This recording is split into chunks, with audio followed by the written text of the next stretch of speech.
Генеральный спонсор канала — страйкбольный магазин Airsoft Rus.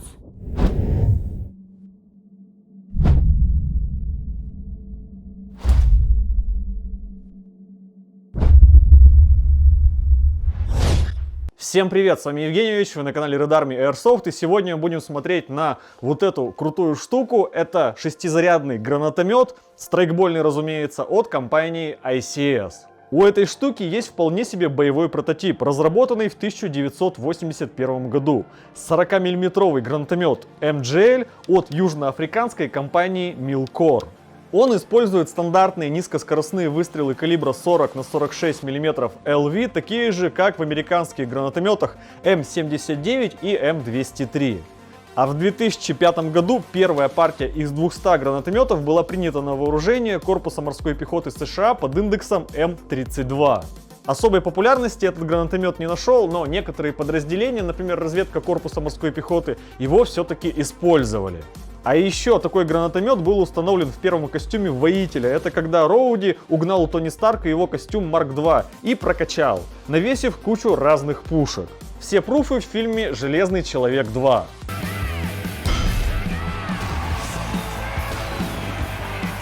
Страйкбольный гранатомет MGL от ICS, конечно, не используется разведчиками-морпехами или супергероями из киновселенной Marvel. Зато с ним можно играть в страйкбол, он доступен здесь и сейчас, и его можно приобрести в магазине Airsoft Store. Именно они сейчас возят такие гранатометы в Россию. Большая часть деталей гранатомета выполнена из высокопрочного нейлона. Барабан, ресивер, внешний ствол, пистолетная рукоятка и приклад с трубой. Металлические тут только респланка, спуск и прочие элементы фурнитуры. Благодаря этому гранатомет получился очень легким. Чтобы вы понимали, в незаряженном состоянии его вес составляет чуть больше 2 кг. Органы управления: спусковой крючок, двусторонний предохранитель, блокиратор барабана и клавиша расслабления пружины барабана. Приклад телескопический с возможностью регулировки по длине, как у приводов М-серии. Сам приклад вполне себе стандартный, а вот труба приклада своя, уникальная. Потому что помимо обычной регулировки приклада по длине, саму трубу приклада можно регулировать по углу наклона, чтобы удобнее было задирать ствол гранатомета вверх и стрелять навесом.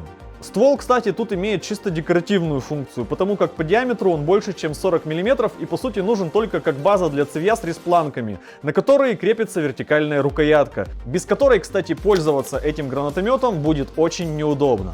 Чтобы открыть барабан, нужно оттянуть в сторону дульного среза крючок фиксатора барабана и, взявшись за пистолетную рукоятку, повернуть ресивер с прикладом против часовой стрелки на 90 градусов. Так вы получаете доступ к коморам барабана для зарядки. Закрывается все это дело обратным движением. Чтобы тяжелый барабан с гильзами мог проворачиваться при нажатии на спуск, нужно взвести пружину барабана. Для этого нужно просто прокрутить барабан до упора против часовой стрелки.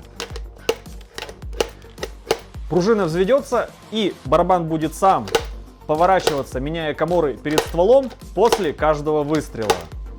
После окончания стрельбы нужно нажать на клавишу расслабления пружины. Пружина распрямится и будет меньше просаживаться и ослабевать при хранении. В верхней части гранатомета есть респланка, на которую вы можете установить прицельные приспособления. Например, вы можете прикрутить сюда коллиматорный прицел.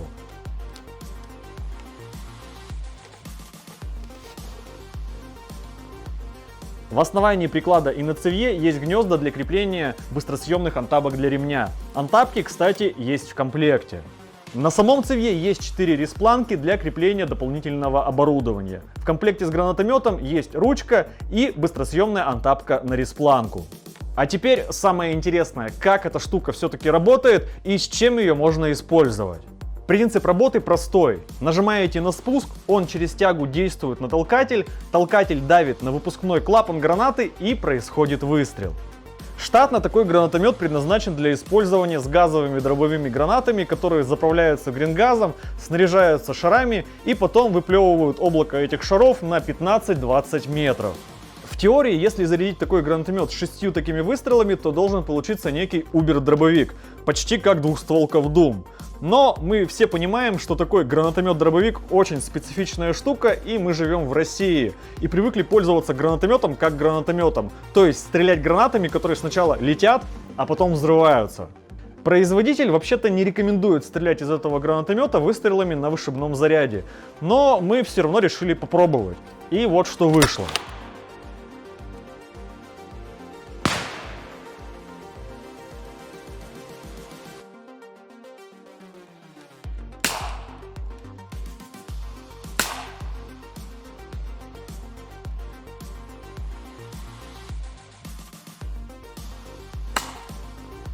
Во-первых, этот гранатомет не рассчитан на нагар, который возникает во время выстрела вышибным зарядом, и барабан может начать подклинивать. Из-за чего толкатель может не попадать в инициирующую часть гильзы или выстрела, а барабан вам придется помогать крутить руками.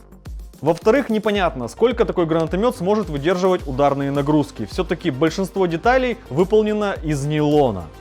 То есть стрелять из такого гранатомета вышибными выстрелами вы можете, но на свой страх и риск. Более правильный боезапас для этого гранатомета — это выстрелы ТАГ и пусковые гильзы к ним. При этом гранатомет может стрелять грингаз гильзой, СО2 гильзой и даже ВВД гильзой. Соответственно, в зависимости от того, какой гильзой вы стреляете, вы можете получить прицельную дальность от 80 до 150 метров, что пока недоступно вышибным выстрелам. Если мы, конечно, не говорим про гранатомет ТАГ-35 от Tagin. Так вот, с использованием продукции Tagin МЖЛ становится убер-оружием для уничтожения техники на играх, потому как обычно для уничтожения одной единицы техники нужно сделать 2-3 выстрела. Стреляя из однозарядных гранатометов, вам нужно делать перезарядку. Во время этого техника может просто уехать. А из МЖЛ можно сделать сразу серию выстрелов. А если начать использовать МЖЛ против пехоты, то, как вы понимаете, тут все те же самые плюсы. Например, можно прицельно удаленно поставить серию таговских дымов, причем меняя дистанцию. Дыма, кстати, вполне хватит, чтобы прикрыть пехоту. Смотрите сами.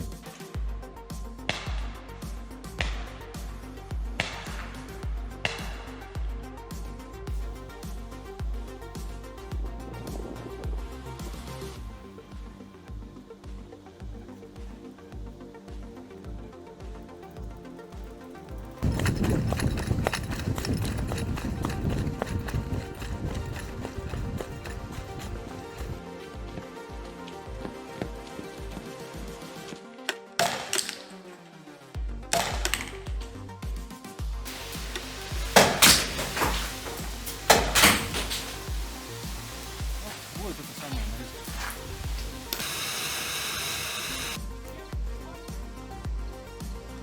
Five minutes later.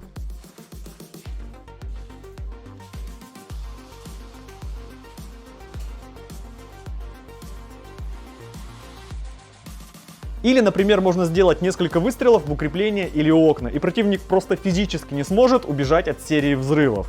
По крайней мере, это выглядит вот так.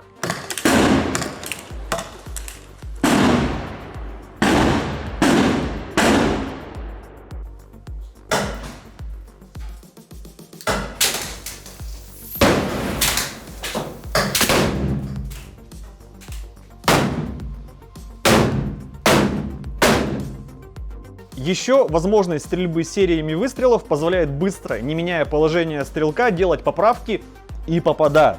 Например, первый пристрелочный выстрел с не очень понятной дистанции вы можете промахнуться. Но зато сразу, не опуская оружие, вы можете сделать поправку и отстрелять остальные 5 выстрелов прицельно. Ну и на финал хочу поделиться парой наблюдений, чтобы этот гранатомет работал лучше. Во-первых, для стрельбы из такого гранатомета рекомендую использовать новые СО2 и ВВД гильзы от Tagin. С ними гранатомет может очень кучно стрелять на дистанции до 150 метров. Во-вторых, перед стрельбой рекомендую отрегулировать положение толкателя, чтобы с одной стороны он не создавал клин, а с другой стороны его длины хватало для инициации гильзы. И немаловажно зафиксировать его локтайтом или другим фиксатором резьбы в выбранном положении, чтобы во время стрельбы настройка не слетала. Еще рекомендую отрегулировать степень сжатия пружины, чтобы напряжения хватало для стабильного прокручивания барабана. Делается это следующим образом. Отвинчиваете вот этот винт, чтобы в него не упирался стопор барабана. Закручиваете барабан по полной и закручиваете винт обратно. В итоге мы имеем очень интересный продукт, который определенно стоит купить на команду, которая посещает массовые игры с техникой и бронетехникой. Масса фана вам обеспечена. Накрыть большую группу противника с дистанции 150 метров или быстро уничтожить технику противника – это бесценно. Напоминаю, что в Россию такие гранатометы возит магазин Airsoft Store. Ссылку, разумеется, я оставил в описании. Как всегда, предлагаю обсуждать видео в комментариях. Не забывайте ставить ваши уверенные пальцы вверх. Они помогают продвигать наши видео. С вами был Евгеньевич. До скорого!